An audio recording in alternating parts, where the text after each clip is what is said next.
Ebusuye transna fe yedi enkomo ahodo na Yewra Atik Mohammed ana kase na nsema ahodo de tuje nyina efa Galamsey won nsema ahodo a ekoso e wo man kronkron Ghana so say e obvious say o man panyina dan kwakufu ado ontimi fight against aye Galamsey won nsema ahodo a ekoso e wo man kronkron Ghana so ebusuya yenkoni nti Atik Mohammed ye ba transna fe yedi eho enkomo the way I sit here. Look, it is obvious that Leonardo Abain CCI because enye nadwin say obekutia Galamsey, and it is obvious in the actions of the president, in the actions of the ministers, and everybody else who claims to be working for Abain. Imagine is Galamsey ni dia enya dia ibekutia says yen kuntia ni CCI. In fact, we can say Sakrana just said they have plans of doing so in the future. Or much say enya dia ompeso mukutia. You see, Adi Echo Drew Pempensua na afi it started affecting ensure ye numkra na CSOs Emma Omuhusu, including organized labor and so forth. The demand by all CSOs and organized labor na one it was one. And he said abai enimonimu ya emma small scale mining na artisanal mining so. Because one yes Anna, there's no way you can't find sustainable solutions to the problem without an immediate cessation of the activities of ASM. Then I buy response by na buy the buy. There be my economy will collapse. Anytime be ye near excuse me say ya yes idea wagana ne de ya nya na just economy will collapse. Into your margin, Galamsey, because as I said, you can small scale mining, you can Galamsey no museo, yen between small scale mining and Galamsey. There's no difference, if you ask me. How? You see, when we Galamsey phone, it is artisans are almost on small scale mining concessions. And who have no concessions and on now there's a fine line. In fact, it's even very hard to tell the difference between Obia or license to do small scale mining. Any Obia or Nibi, they all cause destruction to the forest in the same way. Because Obia or concession or license was so now so or to me a Juma trying concession no. When they Juma small scale for you, any artisanal miners here, the way move to Amenano. The way of Mudri is the same way. And sometimes they don't limit themselves to the concessions now they are more. Until Nipandi license better say I'm a concessionaire. Yet the concession mami. Until I am legally allowed to mine. Meanwhile, your oil are trying to blocks, and the methods I see on finding mining, and you no be no yet.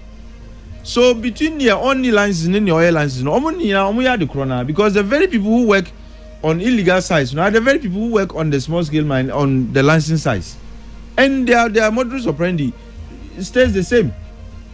Until I'm praying, your cars are problem here. You don't just say small scale mining, but you say artisanal and small scale mining because the two have become so intertwined. So it's difficult to even price them apart. What is here? Until you can your air cost here. If we are looking for a solution to near air cost, the first and the best thing, and they say we cease all small scale mining activities, all artisanal mining activities. I say trim. Minka said they should ban them forever, but let's suspend them with a view to finding sustainable solutions. Now, Obi, the last time I was here, but legal. There is nothing illegal about doing so. Suspending the activities of ASM. Illegal in illegal China. Yeah, be that in 2017.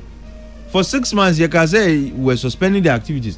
We extended the Manuko Bru 1 year because we shared the Minerals and Mining Act 2006, Act 703. Section 87, Emma Minister to me to revoke any license of anybody. Yes, small scale mining. If in the estimation of the minister, it is in the public interest. Now, Galamsey fighting against is in the public interest. Let's say we are suspending their activities. We're crying because we revoke your licenses. The act does not say that you can revoke it when, in fact, of course, portions say if they offend the act. But the last part of section talks about say when it is in the public interest to so do. And you don't even need to say we can say once you feel some activities, and what public interest, and you revoking their licenses, in the public interest. And no crowd to me not suspending their activities. And you are buying what to me so meet me. But only me are buying to me, As I say, when a small scale mine, near Galamsey. Mrs. Small scale mine, artisanal mine, and Galamsey. Then I had the crown. Says here, Galamsey, I can answer me.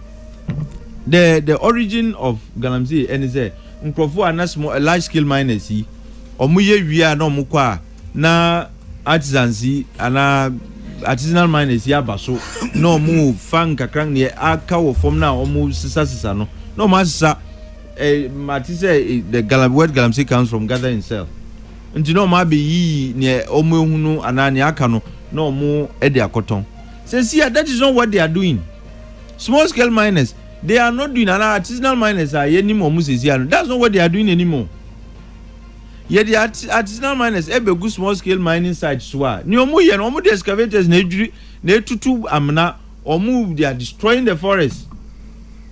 And sometimes people say there are people who don't do alluvial mining.